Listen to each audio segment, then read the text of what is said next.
बड़ी हो रही थी मेरे पेरेंट्स मेरे साथ अच्छा बिहेव नहीं करते थे। मेरे डैड पुराने ख्यालों वाले इंसान थे। उन्हें लगता था कि मुझ जैसी लड़कियों को पेरेंट्स की मर्जी से ही हर काम करना चाहिए। जैसे ही मैं 18 साल की हुई मैंने घर छोड़ दिया और मैं अपने बॉयफ्रेंड टॉम के साथ रहने लगी। मैं टॉम को काफी वक्त से पसंद करती थी, पर इसके बारे में मैंने कभी अपने पेरेंट्स को नहीं बताया था। मैं कुछ समय तक टॉम के साथ रही। इस दौरान मुझे एक अच्छी नौकरी मिल गई और मैं अच्छा कमाने लगी। टॉम मेरे डैड जैसा बिल्कुल नहीं था। वो मेरे करियर के बारे में उतनी ही चिंता करता था जितनी मैं खुद। 2 साल एक साथ रहने के बाद टॉम और मैं अलग हो गए। जब हम अलग हुए तो मैंने उसके साथ उसके घर पर रहना भी छोड़ दिया। हालांकि अब हम दोनों साथ नहीं थे, फिर भी मैं उसे एक दोस्त की तरह रेगुलरली मैसेज करती थी। मैंने अपने बलबूते पर अच्छी जगह एक घर किराए पर ले लिया और उसका रेंट भी ज्यादा नहीं था, जबकि वो घर अंदर से बहुत अच्छी हालत में नहीं था, पर मुझे कोई फर्क नहीं पड़ता था। घर शिफ्ट करने और उसकी सफाई में मेरी मदद करने टॉम भी आ गया। जब उस घर में मेरी पहली रात थी तब बहुत तेज बारिश होने लगी और मैंने टॉम को बारिश रुकने तक का इंतजार करने को कहा। हम पुराने वक्त की तरह सोफे पर बैठे पॉपकॉर्न खाते हुए कोई मूवी देखने लगे। मुझे उससे अलग होने का पछतावा होने लगा। टॉम उन कुछ लोगों में से था जिससे मैं अपने घर की सभी प्रॉब्लम्स डिस्कस करती थी, जबकि मुझे उसका साथ छोड़ने का पछतावा था। पर फिर भी मैं अपने सपनों के बारे में भूलकर किसी भी लड़के से दोबारा रिश्ता रखने का नहीं सोच रही थी। तो स्टेसी, क्या तुम्हें यकीन है कि तुम अकेली रह लोगी? हाँ, मैं ठीक हूं टॉम। तुम तो जानते ही हो मैं एक टफ लड़की हूं। हाँ, मैं जानता हूं, पर क्या करूं, मुझे तुम्हारी फिक्र होती है। बाय द वे, तुम्हारे पेरेंट्स तुम्हें फिर से ढूंढ रहे हैं। हाँ? क्या उन्होंने तुमसे कोई बात की? मुझे लगता है कि वो हाई स्कूल की हर उस बच्चे से बात कर रहे हैं जो तुम्हारे साथ फेसबुक पर कनेक्टेड है। अच्छा हुआ मैंने पहले ही अपना फेसबुक अकाउंट डिलीट कर दिया।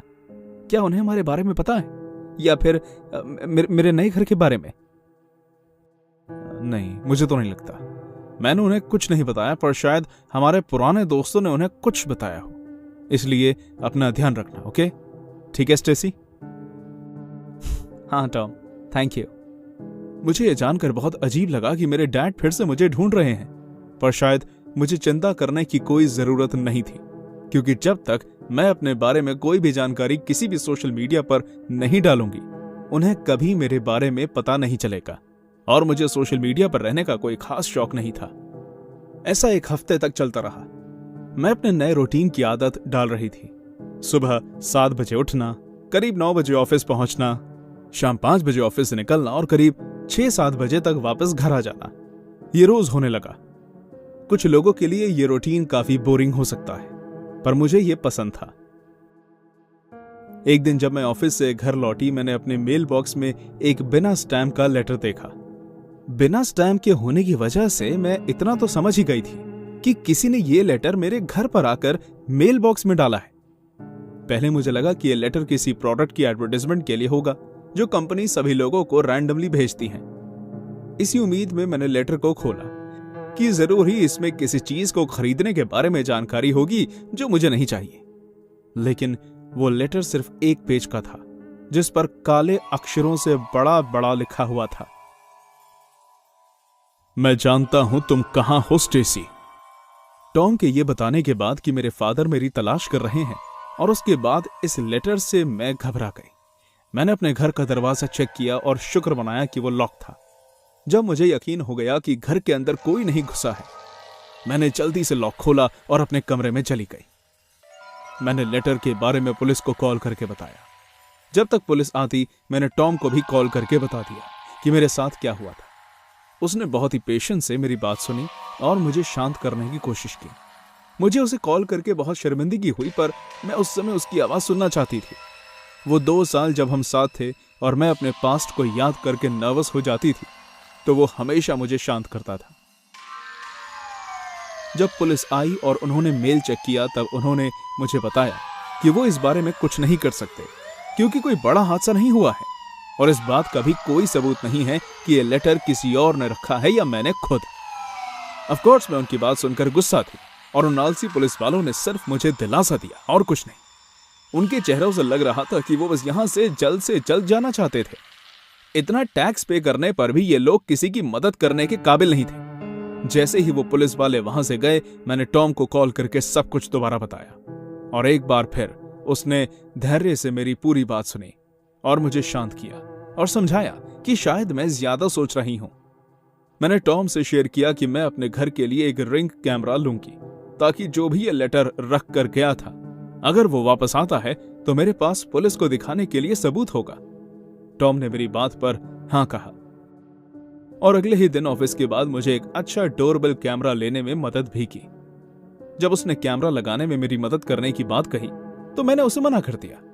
अब हम साथ नहीं रहते थे, इसलिए अपना ध्यान मैं खुद रखना चाहती थी। एक कैमरे को लगाने में जितना वक्त लगता है, मुझे उससे कई ज्यादा लग गया, पर मैंने उसे उसी दिन अपने घर के दरवाजे पर लगा दिया और उसे अपने फोन से कनेक्ट कर लिया जिस दिन मैंने उसे खरीदा था। मैं झूठ नहीं कहूंगी, पर मैं खुद पर बहुत गर्व महसूस कर रही थी और सुरक्षित भी।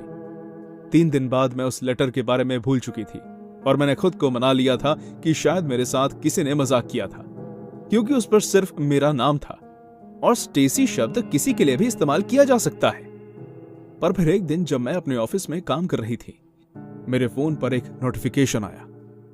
पहले मुझे लगा कि वो शायद टॉम का मैसेज होगा, पर वो नोटिफिकेशन मेरे घर पर लगे रिंग कैमरा का था कि वहां कोई है।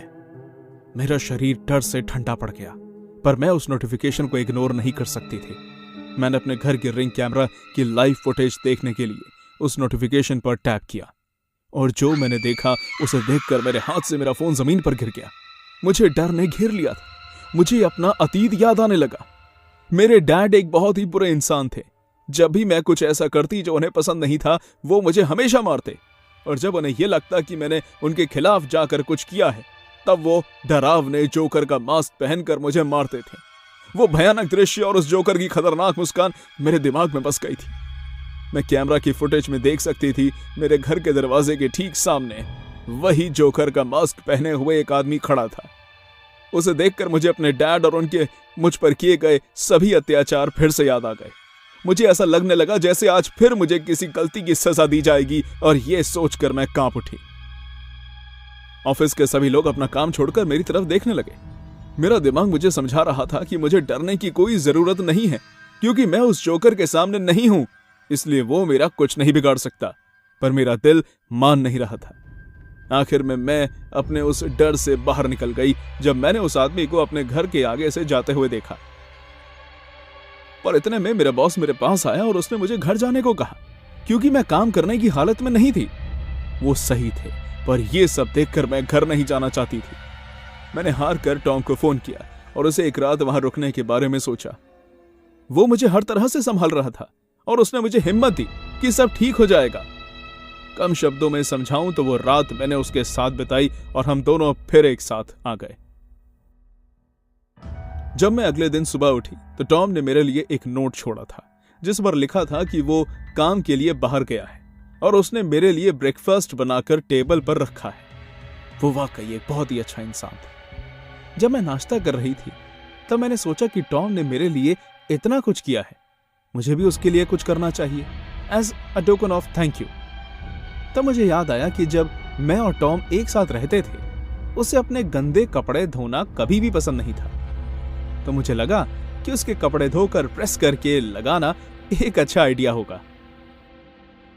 जब मैं उसके हल्के रंग और गंदे रंग के कपड़े धोने के लिए अलग कर रही थी, तब मुझे कुछ ऐसा दिखा जिसने मेरा टॉम पर से विश्वास हिलाकर रख दिया। उसके गंदे कपड़ों में मुझे एक मास्क मिला, बिल्कुल वैसा ही मास्क जो मेरे डैड मुझे मारते वक्त पहना करते थे और जो उस आदमी ने भी पहना था जो कल मेरे घर तक आया था।